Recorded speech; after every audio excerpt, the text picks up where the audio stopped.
Welcome to Expected Inflation, and we will be doing our expected inflation on NyQuil because how else do you do things? Now, this is part one of a two-part lecture on expected inflation. I mistakenly recorded and uploaded part two of this before I did part one. I think I got a little carried away and thought, oh, well, I've already typed up the expected inflation part one lecture, so here's the part two. And I guess I had sort of forgotten that I didn't actually record or upload the first lecture of expected inflation. So the dates are going to be a little off, but look at the title, don't look at the upload date. That's the more important thing. So, anyways, all that aside, let's get moving. Now, we already know about money demand and money supply. We know about equilibrium in money markets. Let's talk about expected inflation, namely deviations of inflation from expected inflation, right? If expected inflation deviates from actual inflation, can we have issues with that? Well, the answer would be yes. Now, as I said, this is part one of two. Part two covers interest rate setting rules. Now, maybe you might think, hey, that's not like super related to expected inflation. It kind of is, kind of isn't. But you know what? What the hell? This is my course. We do things my way. So inflation expectations are guided by monetary policy. How so? Well, the Federal Open Market Committee chair, after having his meeting with, or her meeting, if we go with Janet Yellen, but given Jerome Powell is currently the Fed chair, we're going to say his. He has a meeting with the committee. They sit down, they talk about what they want to do with monetary policy, right? Where do they want interest rates to be? What do they think is an appropriate interest rate given the state of the economy to try to achieve a rate of inflation that is around their target of about 2% per year? They all sit down and they vote. Once they've voted, the chair comes out and he makes an announcement about plans for monetary policy. And the discussion's typically around the federal funds rate, which is the overnight lending rate between banks. And remember, they don't set the Fed funds rate by diktat. What they do is they announce a target range for the federal funds rate, and they engage in open market operations to allow the market to settle on the Fed funds rate being where they want it to be. Now, interest rates are related to inflation via the Fisher equation. We've learned that from a couple of lectures already. And the Fed wants to use monetary policy by setting their nominal interest rate to hopefully affect the economy via the real interest rate. And we're going to get into a lot more about this later in the next lecture, as well as much later in the course when we get to new Keynesian models of monetary policy, where this essentially is the way that the central bank can use monetary policy to influence the real economy. But anyways, enough about that. We look at equation one. It tells us the real interest rate is equal to the nominal interest rate minus that of expected inflation. So if interest rates get cut, then what happens is that the Federal Reserve is increasing the monetary base. Now, increasing the monetary base in and of itself is not going to be increasing inflation because the monetary base is currency plus reserves. When they cut interest rates, they essentially increase reserves by taking by buying illiquid assets and converting them into very liquid assets, which are reserves. Those reserves by themselves don't do anything. They do things when the banks that are holding those reserves decide to inject those reserves into the money supply by lending out, right? When they increase their lending, then a monetary aggregate like M1 or M2 will be increasing. And when the money supply itself increases, prices increase, and thus, because prices increase, inflation increases. But if the Fed announced their policy, then what happens is that the public expects inflation to be something like what the Federal Reserve said inflation was going to be. So they're setting their expectations based on Federal Reserve announcements. And what does the Fed want to do about inflation? Well, like I said, they want to keep inflation at or around an average rate of about 2% per year. Now, if we look at core PCE inflation from like 2013 or so until 2022, we can see for the most part, inflation's been generally pretty low. it's been between like 2%, which has been pretty nice. Got a little above that in 2018, not a huge deal. Got a little bit below that again in 2019, and then 2020 it got really low, and then it spiked up in 2021. And we've currently had like record high inflation. Has not been a particularly good thing for us. Now, I do want to set the record straight on one thing. You hear a lot of talking heads in the news go, oh, well, once Joe Biden became president, inflation increased. Well, that's true. Once Joe Biden became president, inflation did increase, and it's been increasing rather dramatically. But that doesn't mean Joe Biden caused high inflation, nor does it mean the Biden administration is responsible for the high inflation that we got. And maybe you're scratching your head wondering why. And we can get into this in much greater detail later, but what essentially is the case here is that when the Federal Reserve engages in monetary policy, namely super expansionary monetary policy, like what happened when the COVID pandemic hit and they decided to cut interest rates to near zero again by engaging in large-scale asset purchases, basically like a fourth round of quantitative easing. When they do that, it takes a good bit of time for that monetary injection to really begin to transmit throughout the rest of the economy. There's what's known in the monetarist school of thought as like the long and variable lags of monetary policy. Thus, when the Federal Reserve increased the money base, which then later increased the money supply, it took time in order to really be able to transmit through the economy such that you would see an increase in the inflation rate. And it generally takes about 12 to 18 months to happen. So when you fast forward 12 to 18 months after the Federal Reserve began buying all of these Treasury and mortgage-backed securities, it's around the time that Joe Biden's entering office, and you now have very, very high inflation. So you can't really just blame the Biden administration for that, for any, conservative listeners here.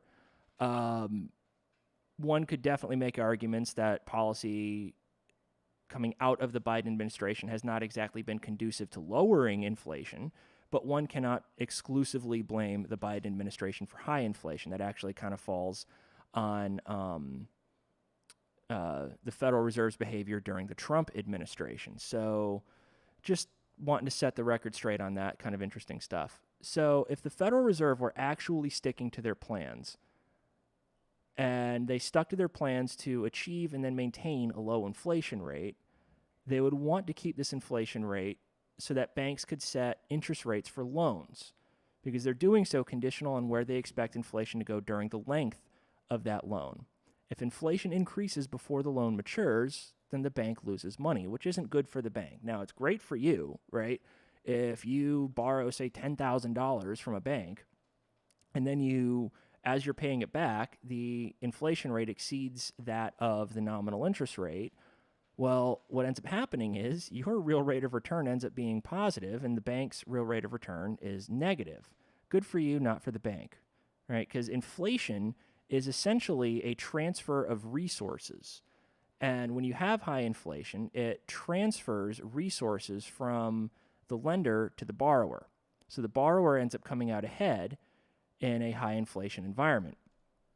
So the Federal Reserve wants to guide the public's expectations about inflation for the future to essentially promote stable policy in hopes of achieving stable behavior. Because if you have stable policy,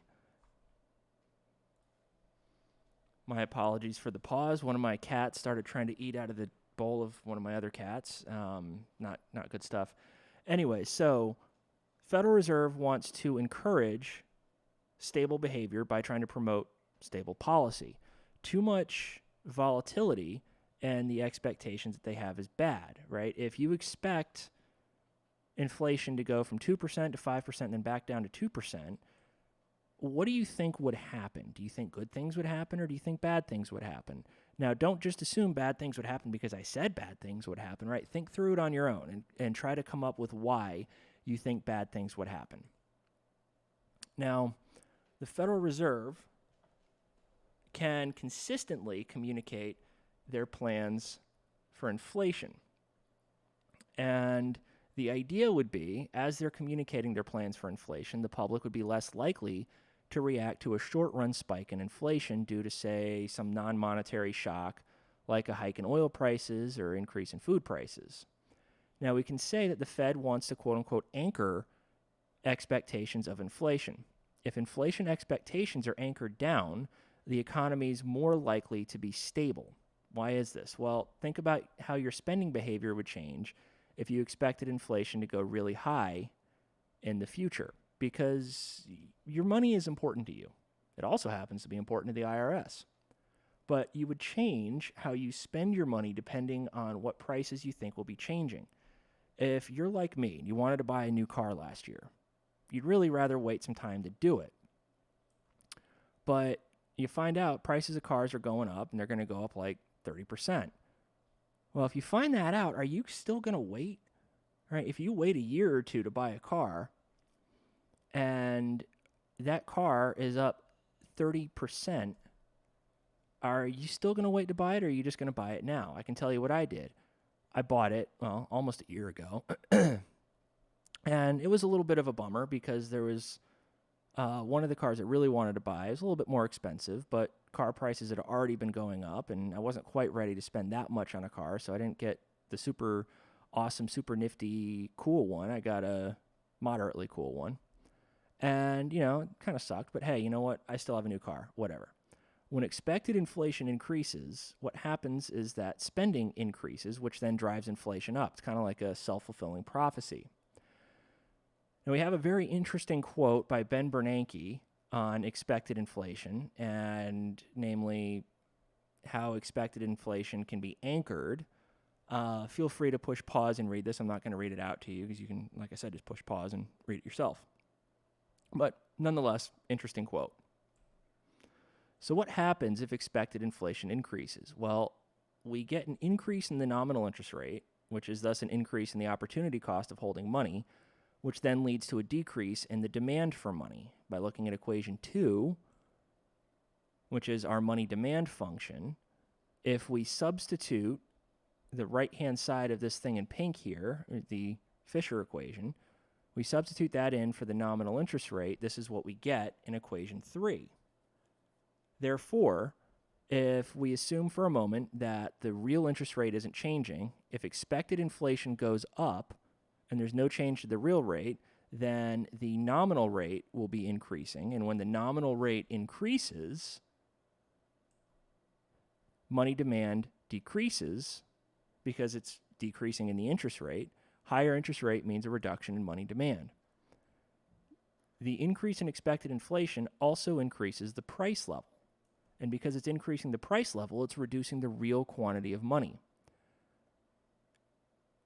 Now, neither inflation nor expected inflation are good things, but what's really bad are deviations between inflation and expected inflation. That's when things get awful. Suppose inflation expectations are at 2% per year. There's an increase in expected inflation. Well, what happens? It drives expected inflation up, and expected inflation is no longer properly anchored. When this happens, you go, hey, inflation's going to be getting up above 2%. I'm not going to be making enough money to be able to cover my current expenses. I need higher wages. So workers want higher wages. They demand higher wages. Eventually, they will get more pay. You may have to go to another job, but you will get more pay. And as a result of the increase in costs that the firms have to face, right? Because remember, labor is a cost to the firm. Kind of an inconvenient truth. Not a lot of us are willing to be happy with that, but firms have to incur costs to produce, and one of which is hiring people, and you got to pay people to do it, so it is a cost to the firm. And in order to offset their increase in costs, they have to increase their output prices, which causes cost push inflation. Thus, the increase in expected inflation becomes a self-fulfilling prophecy. And if expected inflation increases, it can become very difficult to bring down inflation, which is what we saw in the United States when we had high unemployment and high inflation, which is what's known as stagflation. There are also problems with inflation being persistently lower than the target.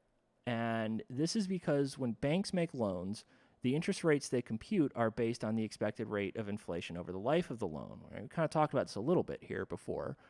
So when nominal rates are extremely low, like they've been for a long time in the U.S., and hopefully they're being raised a bit more soon, but even still, given where the federal funds rate currently is, it is still extremely low, historically speaking. So nominal rates are low, and a lower rate of inflation would keep interest rates even lower. And since the Fed operates monetary policy by influencing their interest rates, if interest rates are low as a result of low expected inflation, they don't have a whole lot of ability to really try to stimulate the economy if we're in a recession, which isn't a good thing either. So let's look at Jerome Powell's quote on inflation here. Again, I'm not going to read this out. Please just feel free to pause it, read through it, and just kind of think about, what you think of it, whether you like it or not. So let's look at actual versus expected inflation.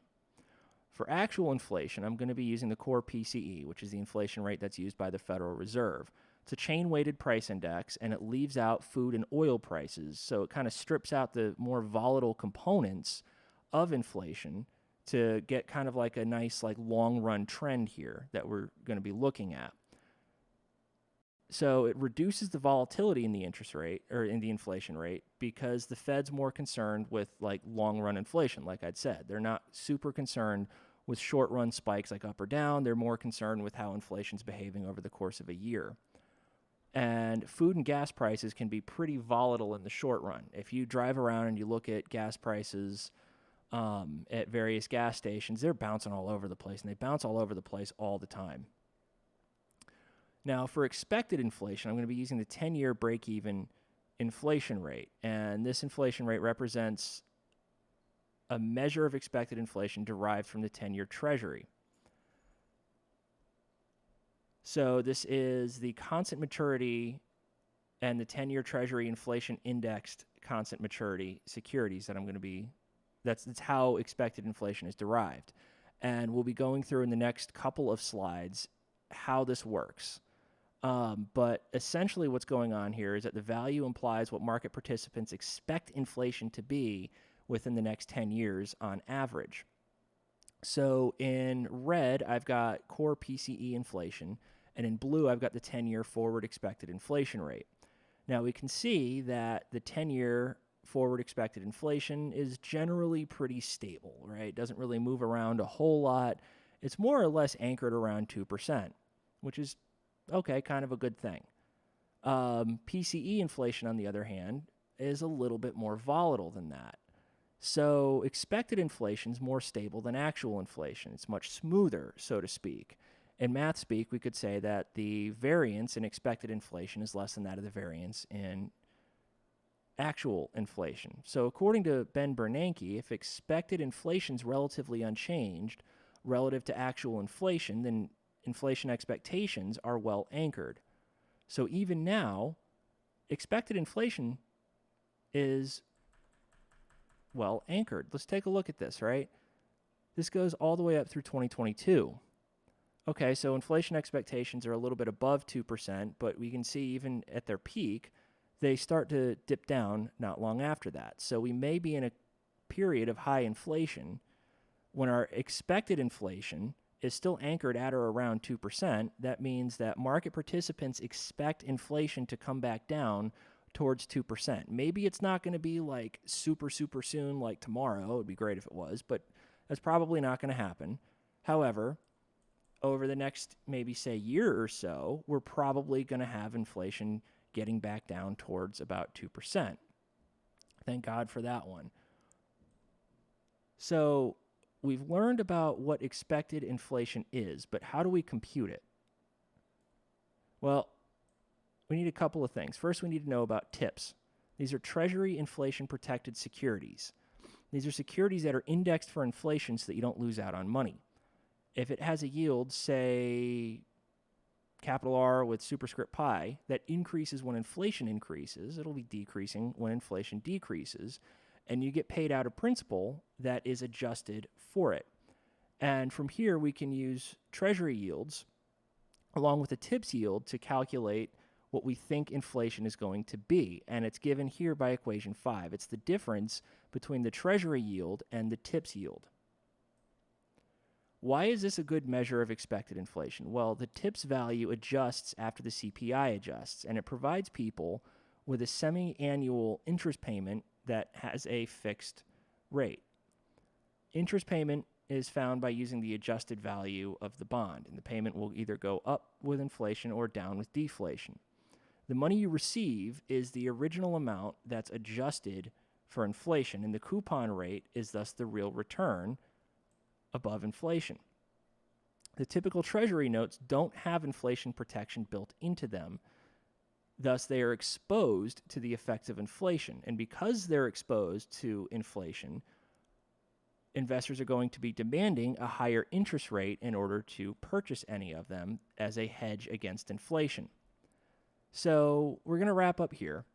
We talked about expected inflation, why it was important, and what the Fed can do to try to anchor expected inflation, what happens if it's not anchored, and what the implications are for monetary policy. Now, in the next lecture, we're going over some interest rate rules and how expected inflation can play a little bit of a role in that process. Thank you for watching, and this will conclude this video on expected inflation.